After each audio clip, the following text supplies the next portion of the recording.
करूं मैं प्यार किस से, तेरा एक प्यार काफी है, तेरा एक प्यार काफी है।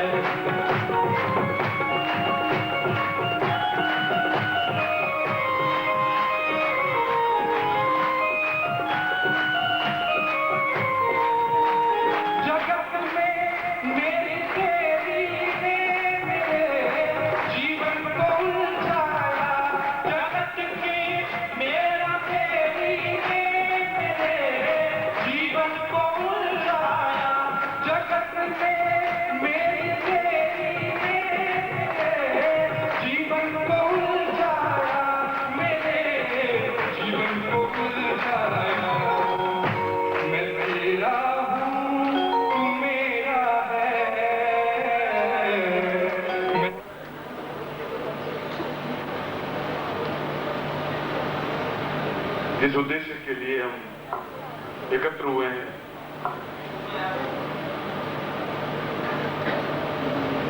उसको कार्य प्रारंभ करेंगे।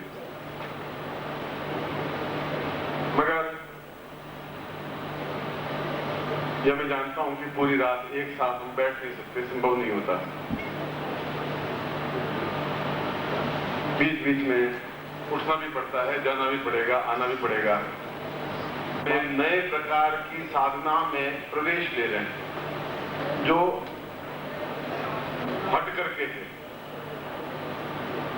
आज तक हमने कई साधनाएं करवाई हैं और मैंने तो अपनी पत्रिका में प्रकाशित किया है कि आप में से 5-5 लोगों को लेकर के और संसार के करीब 10 देशों में 2-2 महीनों के लिए अपने खर्चे पर, संस्था के खर्चे पर भेज रहा हूं, जहां इस संस्था का और सिद्धाश्रम का प्रचार हो सके, उनको एहसास हो सके कि हमारे पूर्वज क्या थे, हमारे गुरु क्या थे, क्या हैं और क्या कर रहे हैं। ये बात के लिए हम भेज रहे हैं और अपने खर्चे से भेज रहे हैं।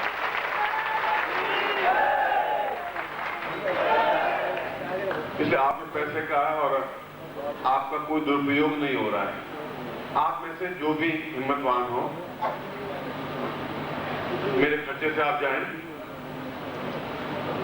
कुछ लोगों को, 5 लोगों को मैं फ्रांस भेजूंगा, कुछ को स्विट्जरलैंड भेजूंगा, कुछ को लंदन भेजूंगा, कुछ को जापान, टोक्यो भेजूंगा और पत्रिका में छाप चुका हूं इस बात को। मगर उससे पहले आप में उतनी क्षमता आ जानी चाहिए कि उन लोगों को, वे लोग चमत्कार में ज्यादा विश्वास करते हैं, मगर डिवोटी भी वो आपसे कई करोड़ गुना ज्यादा होते हैं। उन लोगों की ये फितरत है जो विदेश में, चाहे भारतीय रहे चाहे विदेशी हो। भारतीय होते हैं वो भी विदेशी रंग में रंग जाते हैं। हमारे गुजरात के और बाकी लोगों के वहां गए हुए हैं, वे भी उसी स्टाइल में ढल जाते हैं, मेंटेलिटी वैसी बन जाती है। और वे अगर चमत्कार देखना चाहते हैं तो हम उन शिष्यों को उस तरीके से तैयार भी करेंगे और उसी का ये एक बेस है, आधार है। और चमत्कार का मतलब ये नहीं है कि हम फ्रॉड करें, झूठ बोलें, हम छल करें। ये हमारी जिंदगी में, हमारे दामन में दाग लगना ही नहीं चाहिए। जो कुछ सत्य है वो सत्य हम सीखेंगे। उसके लिए चाहे, मुझे एक सन्यासी मिले थे, उन्होंने कहा था कि निखिल, मांस पूरा गल करके तपस्या साधना तुम कर रहे हो, मांस गल करके पूरा खत्म हो जाएगा, केवल चमड़ी बची रह जाएगी, तभी चिंता करने की जरूरत नहीं है। मांस तो फिर वापस आ जाएगा, इसलिए उसमें घबराने की जरूरत नहीं है। तो साधना में घबराने की कोई बात नहीं है।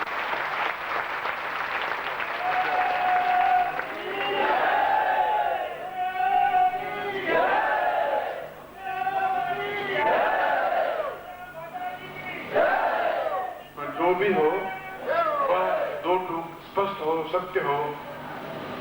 इसलिए वे चमत्कार नहीं, अगर मैं कहूं कि मैं आपको पूर्व जन्म दिखाऊंगा तो फिर दिखा दे उनको। मतलब ये, मतलब चमत्कार का मतलब ये नहीं कि हम हाथ से हाथ पैर के बन जाए। हम उनको अगर आगे चक्र को स्पष्ट करें, जागृत करें, तो एकदम उनको पूर्व जन्म दिखना चाहिए। तो 2 टूक दिखना चाहिए। पूर्व जन्म का मतलब है कि मैं खड़ा हूं, इससे 5 घंटे 1 घंटे पहले का भी पूर्व जन्म नहीं कहलाता है। 2 पूर्व इस जन्म से पहले का, उसको भी पूर्व जन्म कहते हैं। इस मोमेंट से पहले जो घटनाएं घटी हैं जन्म से आज तक, वे भी पूर्व जन्म हुई।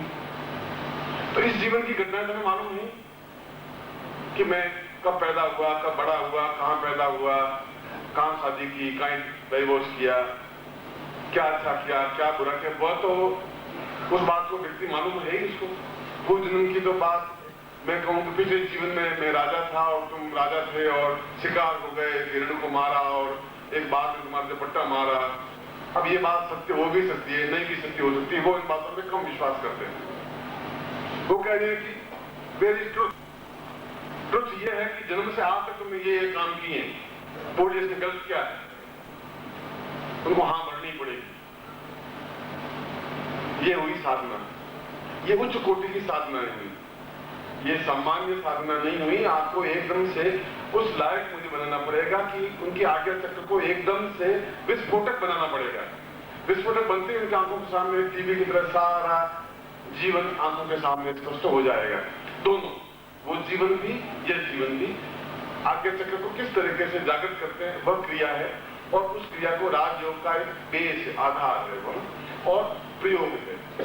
जैसे मेरे शरीर एक शरीर है, इस शरीर में एक कपड़े हैं, इस शरीर में बोलने की शक्ति, क्षमता है, और आंखें हैं, हाथ हैं, पांव हैं, ये सब मिल करके एक शरीर बनेगा। और डिवोटी भी हम लोगों से वो ज्यादा है। अगर उन लोगों को यकीन आ जाता कि ये सही है तो फिर अपना घर बार, धन दौलत, ऐश्वर्य, पत्नी, वो कुछ परवाह नहीं करते थे, सब कुछ एकदम छोड़ छाड़ के आप पीछे चल देंगे। तो इस बात की चिंता नहीं करते कल क्या होगा। हम चिंता करते हैं कि 6 महीने बाद क्या होगा, लड़की की शादी कब होगी, बेटा क्या करेगा, वो इस बात की चिंता करते ही नहीं। ये उन लोगों का एक गुण है, क्वालिटी है, ये हम लोगों की मूर्खता है। हम लोगों की मूर्खता है कि हम अपने लिए कुछ नहीं करते हैं, बेटों के लिए करते रहते हैं। इससे बड़ी मूर्खता संसार में कुछ होती नहीं है। पत्नी के लिए सब कुछ करते रहते हैं, हम अपने लिए कुछ नहीं कर सकते। उनके लिए कर्तव्य है, ड्यूटी है। सपूत बेटा होगा कमा लेगा, कपूत बेटा होगा कमाएगा भी उड़ा देगा, क्या फायदा। सपूत होगा अपना कमा खा जाएगा, तुम्हें चिंता करने की जरूरत है ही नहीं। कपूत होगा तो तुम कमा के दोगे, वो भी उड़ा देगा, तब भी कोई फायदा नहीं। इसलिए निष्प्रह रहिए और अपने कर्तव्य का पालन करना चाहिए। चाहे कन्या की शादी हो, जो हो, वो अपने आप गुरु करेंगे, आप करने वाला है ही नहीं, तुम्हारा कुछ उसमें मतलब ही नहीं है, क्योंकि बेटा अपने आप को दुखी हो। आज से 55 साल पहले एक 9 साल की लड़की ने अपना हाथ मेरे हाथ में सौंप दिया, तो पकड़ा दिया हाथ सिर्फ, न तो बोली न कोई बात हुई। घूंघट खोल के देखने की और डेटिंग करेगी तो बहुत आगे की बात हुई। फैजाबाद 96 में डेटिंग फेटिंग होता है, और डेटिंग फेटिंग कुछ होता नहीं। मैं तो उसका मुंह भी कम से कम 2.5 साल बाद देखा था, भाई ठीक है, कानी है कि 2 आंखें हैं कि चिर के दाग है कि नहीं है, कि मुझे पता ही नहीं था।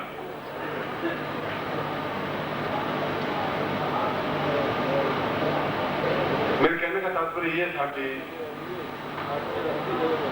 उसने हाथ पकड़ा था, पूरी जिम्मेवारी मेरी हो गई थी कि उसके जीवन की रक्षा करूं, उसके जीवन को सुख दूं, उसके जीवन में पूर्ण सम्मान दूं, जो कुछ मेरे कर्तव्य है वो पूरा करूं।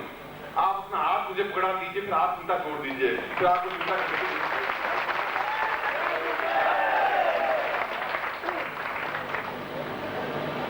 अब मैं अपना प्रवचन प्रारंभ कर रहा हूं। जयप्रकाश ने बहुत अच्छे भजन गाए हैं और आप लोगों ने बहुत ही उसका साथ दिया है। ये संगीत अपने आप में आनंद है, और अभी तो रात में संगीत भी करेंगे, नृत्य भी करेंगे, आपको नचाऊंगा भी और मैं नाचूंगा भी, सब कुछ करेंगे।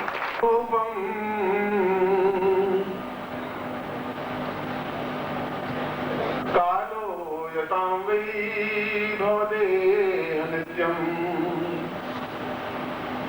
सदा वै प्रपन्नम् भवचेतना त्वम् नरश्च नारायणमेव तुल्यम्। ब्रह्मवंशम ने कहा है कि जीवन एक व्यर्थ की चीज है। व्यर्थ की चीज इसलिए है कि हमने शरीर को एक हड्डियों का और मांस का एक ढांचा माना है जिसमें मल, मूत्र, धूप, लार, मज्जा, रक्त, मल और विष्ठा के अलावा कुछ है ही नहीं। और इतना शरीर घटिया है कि हम रोटी खाएं तब भी विष्ठा में बदलता है और मिठाई खाएं तब भी विष्ठा में बदलता है। हमें क्षमता नहीं है कि हम उसको और किसी रूप में कन्वर्ट कर सकें। पशु घास खाता है तब भी दूध में कन्वर्ट कर लेता है, हम ऐसा नहीं कर पाते। इसलिए शरीर यूजलेस है। मगर ये शरीर अद्भुत और आश्चर्यजनक है यदि इसको सही गुरु मिलता है और बताता है कि शरीर का कौन सा अंग अपने आप में कितना महत्वपूर्ण है। टीवी मेरे घर में पड़ा है, अगर मुझे उसकी ऑन ऑफ का कोई नॉलेज नहीं है तो टीवी 10 साल भी रहेगा तो मैं उसको कोई लाभ नहीं उठा पाऊंगा। आप इस शरीर का लाभ नहीं उठा पा रहे हैं। लाभ उठाने से क्या लाभ होगा? जीवन अपने आप में ऊर्ध्वगामी बनेगा, एक ऑर्डिनरी जीवन नहीं जिया जाएगा। और ऊर्ध्वगामी जीवन ये कहा जाता है कि मैं कौन, पूर्व जन्म में कहां था और इस जीवन में कहां हूं और आज तक क्या किया वो तो आपको मालूम है। मगर आप दूसरे को भी बता सकते हो कि तुमने जन्म से लगा के आज तक ये काम किया है। चाहे तुम्हारी बुआ हो, चाहे मौसी हो, चाहे माँ हो, चाहे बाप हो, चाहे दादा हो, चाहे काका हो, चाहे पड़ोसी हो, देखते एकदम से आंखों के सामने उसका पूरा नक्शा खिंच जाता है कि जीवन में इसने ये काम किए हैं। वो चाहे कितना ही सच्चा ईमानदार दिखाई दे, हम 2 क्षण में भांप लेते हैं कि दुष्ट और बदमाश गया भी आदमी है, 2 मिनट में भांप लेते हैं। ऊपर से इसका मुखौटा ही ऐसा है और हम एक बहुत बड़े धोखे से बच जाते हैं, बहुत बड़े छल से बच जाते हैं। यह एक गुण हुआ। दूसरा गुण की इसके मन में क्या है, मेरे प्रति प्रेम है या क्रोध है या घृणा है या धोखा देने की क्रिया है, एक क्षण में अपने आप ऑटोमेटिक क्रिया हो जाती है, भाग जाते हैं उसको। क्यों? जीवन तो दिख जाता है ना उसका। यह भी अपने आप में पूरा ब्रह्मांड भेद में, ब्रह्मा का मतलब है कि मैं, अहम ब्रह्मास्मि, मैं ब्रह्म हूं। अस्मि, मैं ब्रह्म हूं मगर मुझे ज्ञान नहीं है कि मेरा ब्रह्म जागृत कैसे हो सकता है। और ब्रह्म जागृत होगा नहीं तो उस क्रिया को आप नहीं देख पाएंगे। और राजयोग का मतलब यही है कि हम अपने नेत्रों को एक ज्ञान नेत्र और ज्ञान नेत्र से भी आगे बढ़ के आत्म नेत्र जागृत करें।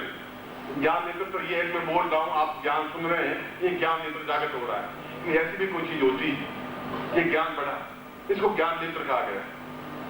आत्म नेत्र कि हम देख लें किसी का भी संसार में और देखते कई बार मन में एक घृणा सी होगी कि इनको तो मैं ऐसा समझ रहा था, ये ऐसा निकल गए।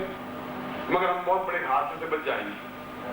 मालूम पड़ जाएगा कि 2 मिनट बाद इसकी डेथ होने वाली है या 5 मिनट बाद एक्सीडेंट होने वाला है, हम उसको हादसे से बचा सकते हैं। ये बहुत बड़ी क्रिया है, मामूली बात नहीं है। हम किसी का जीवन बचा सकते हैं, हम किसी के जीवन की रक्षा कर सकते हैं, हम उसके पूरे जीवन को आकलन कर सकते हैं और ब्रह्मांड को समझने का क्रिया है कि संसार में कुछ भी हमने किया है पूर्व जन्म में, इस जीवन में दुख क्यों भोग रहे हैं, तकलीफ क्यों है, परेशानी क्यों है, गरीबी क्यों है, दरिद्रता क्यों है, जब वो मूल रोग मालूम नहीं पड़ेगा तो आप समृद्धता नहीं प्राप्त कर सकते। और मेरा उद्देश्य आपको साधु बनाना है ही नहीं, मेरा उद्देश्य आपको समृद्ध बनाना है। साधु और समृद्ध एक चीज है। साधुता ज्ञान को प्राप्त करने की क्रिया को साधुता कहते हैं। समृद्धता जहां अपने आप में गर्व से सिर ऊंचा उठा करके हम कह सकें कि मैं सब कुछ कर सकता हूं, ये समृद्धता है। दोनों एक ही चीज है। आप साधु रूप में तो मेरे पास बैठे हैं और नया साल है, वो समृद्धता दें, वो साथ साथ वो ज्ञान व आत्मनेत्र भी दें। वह क्रिया मैं कई बार प्रवचनों में कहा है कि व्यक्ति का ब्रह्म नेत्र जागृत होना चाहिए, ज्ञान नेत्र जागृत होना चाहिए, आत्म नेत्र जागृत होना चाहिए। यही कहता आया हूं लास्ट 40 साल से। किया नहीं, ज्ञान तो दिया, आत्म चक्षु जागृत कैसे होंगे ये क्रिया समझाई नहीं किसी शिष्य को। समझे इसलिए नहीं कि इस योग्य थे ही नहीं वो, शिष्य उस लेवल पर नहीं खड़े हुए थे और उसके लिए 50 साल तक परिश्रम करना पड़ा मुझे उन शिष्यों को उस रंगमंच पर लाने के लिए, तैयार होने के लिए, आवाज दूं और दौड़ के आ जाए। तब वो शिष्य कहलाता है उस लेवल पे आप आके आज खड़े हुए हैं, तब ये मैं प्रभाव मानते हैं।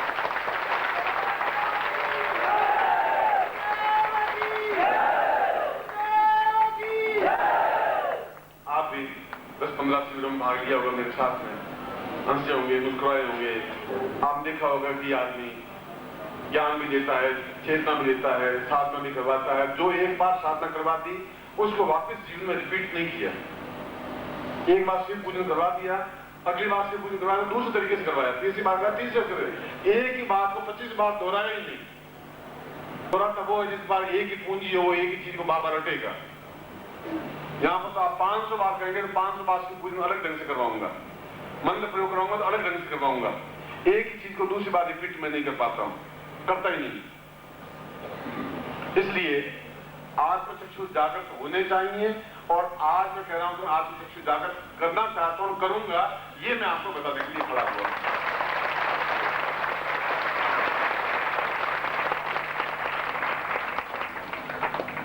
और इस पूरी क्रिया को ब्रह्मांड वेदन क्रिया कहते हैं। ब्रह्मांड वेदन का मतलब है, ब्रह्मांड का मतलब नहीं आकाश पाताल, ये नहीं। ब्रह्मांड का मतलब है कि पूरे हम अपने आप को, अपने शरीर के पिछले जीवन को, जो इस जन्म के पहले के जीवन को, ये मेरी पत्नी थी, पिछले जीवन कौन थी, क्यों मिली, ये क्या ये गुरु थे जो बार बार कह रहे कि तुम मुझे पिछले जीवन मिले हो, क्या सत्य बोल रहा है नहीं बोल रहा है, फिर आप कंफर्म कर सकते हैं।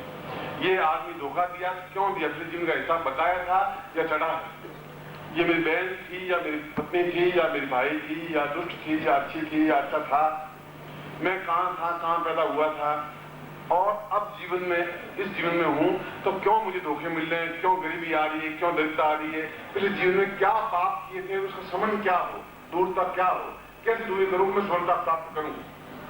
हम खड़े हों, इसलिए मैंने इस श्लोक में कहा है कि नरत्वमेवं नारायणमेवतम, तुम नर हो और नारायण बनने की क्रिया। नारायण का मतलब है कि जहां लक्ष्मी स्वयं हाथ लेके सामने खड़ी रहती है और उसकी गर्ज होती है तो हमें हाथ देना चाहिए। हम लक्ष्मी के पीछे भागने वाले नहीं है, मैं उस क्रिया को नहीं करता। लक्ष्मी का स्थान नारायण के चरणों में होता है, वो शेष नाग पर लेटे रहते हैं, वो पांव दबाती रहती है। 1000 साल तक मैं ऐसे देखता आया हूं। वो लक्ष्मी है तो है, पर वह है चरणों में पैर दबा रही है। जब पैर दबाने की क्रिया तक नारायण कर सकता है तो तुम्हारा नियंत्रण में नहीं रह सकती, और जब तुम्हारा नियंत्रण में तो धन की कहां कमी है, समर्था की कहां कमी है, भौतिकता की कहां कमी है, क्योंकि तुमको मैं उस जगह खड़ा करना चाहता हूं कि तुम्हें अपनी क्षमता हो कि वह आपके गले में माला पहना सके, आप जो आज्ञा दे वो लक्ष्मी कर सके, वह समर्थता कहलाती है।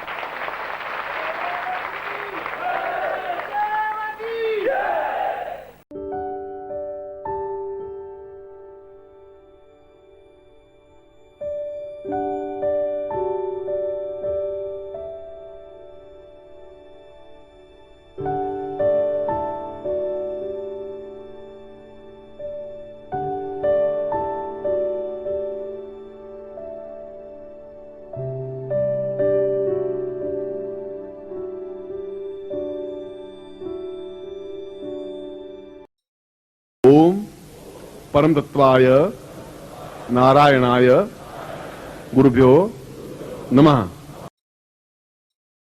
ओम ह्रीं मम प्राण देह रोम प्रतिरोम चैतन्य जाग्रय ह्रीं ओम नमः। ओम भूर्भुवः स्वः तत्सवितुर्वरेण्यं